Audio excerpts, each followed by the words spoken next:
नमस्कार दोस्तों यदि आपने अभी रिसेंट में अपनी प्राइवेट लिमिटेड कंपनी रजिस्टर्ड कराई या पब्लिक लिमिटेड अगर आपने अपनी कंपनी रजिस्टर्ड कराई है तो कंपनी रजिस्ट्रेशन के साथ में आपको 2 रजिस्ट्रेशन मुफ्त मिले होंगे।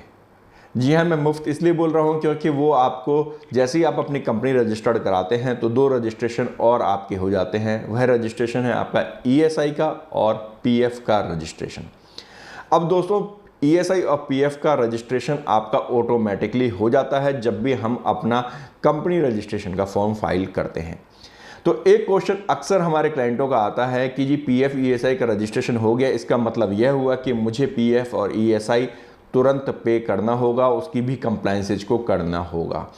तो दोस्तों आज हम बताएंगे इस वीडियो में कि क्या अगर आपका पीएफ ईएसआई का रजिस्ट्रेशन हो गया है तो आपको उसकी कंप्लायंस करनी होंगी या नहीं करनी होंगी, और यदि करनी होंगी तो आपको कब करनी होंगी।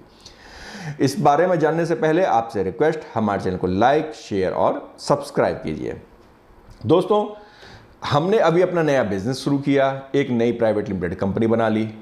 अभी हमारा कोई टर्नओवर नहीं है और आजकल जो आईटी कंपनी बन रही है तो उसमें तो सभी लोग अपना खुद ही काम कर रहे हैं। एम्प्लॉय भी 2 या 4 एम्प्लॉय होते हैं जिसके साथ वो अपने काम को शुरू कर लेते हैं।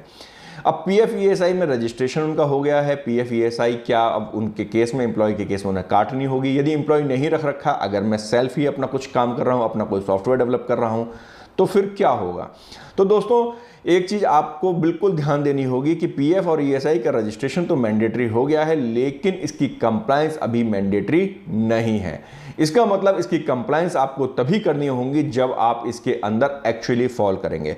जैसे पीएफ और ईएसआई के अंदर यदि आपके यहाँ पे 20 से ज़्यादा एम्प्लॉय हो जाते हैं तो ही आपको पीएफ और ईएसआई की कंप्लायंस करनी होती है। रजिस्ट्रेशन आपका हो गया है, आपके पास आईडी पासवर्ड आ गया है, आप उस आईडी पासवर्ड को एक्टिव कर लीजिए, लेकिन आपको पीएफ और ईएसआई की रिटर्न फाइल करने की कोई भी ज़रूरत नहीं है। आपको उस बात की कोई टेंशन नहीं लेनी है कि मुझे पीएफ और ईएसआई पहले दिन से ही कंप्लाई करना होगा, मुझे उसके लिए भी कंसल्टेंट को ढूंढना होगा। आपको इंतजार करना होगा जब तक कि आप उसके अंदर एज पर पीएफ लॉ और एज पर ईएसआई लॉ आप फॉल नहीं करते।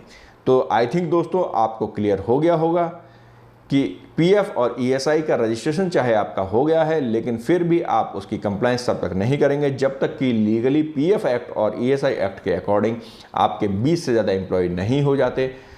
तब तक आप उस कंप्लायंस को करने को आपको कोई भी ज़रूरत नहीं है।